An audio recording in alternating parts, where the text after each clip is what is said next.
ضده، العالم كله ما في حدا كان معه لطاري بطار، ليه؟ لأن كلكم متهمين، وأنت أولهم متهم، ونحن حنقول لك إياها شخصيا، لو ما لك يد بالدعوة لتعيد الانفجار ما كنت أخلق سبيلهم، أنا شاهد وغان، أنا خسرت خيي، ما بقى عندي شيء أخسره، هلا نحن بنروح على القضاء، على بكرة بترفع دعاوى علينا وبتكون على القضاء لنا، بعد شوي حتحبسونا لنا وهنيك ظهروا لبرا، نحن بدنا حقنا، بدنا القضاء، قضاء مش مسيس، قضاء شفاف، نحن ما طالبين غير هيدا الشيء الا القضاء الشفاف. نحن بدنا نعرف مين اللي كان السبب بانفجار بيروت، انفجار مرفأ، مين ما كان يكون مثل حدا فوقه على راسه خيمه. نحن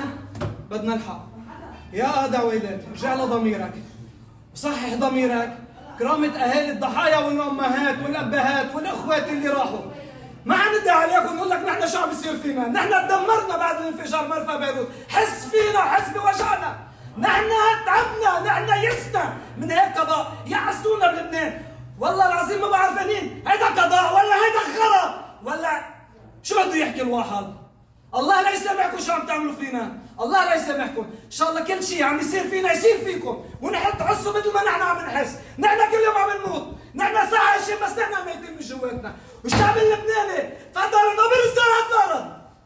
لأنه أنت متضرر، أنا اليوم خيي مات، بكرة أنت شو في بده مثلك، إذا ما طلع حق تحقيق مرفأ بيروت، يا أنا عوضكم على لبنان، قضاء ما في، قضاء مسيس، هول السياسيين والمنظومة هي متهمة كلياتهم فيهم، بال 128 وكلهم لا ثقة فيهم.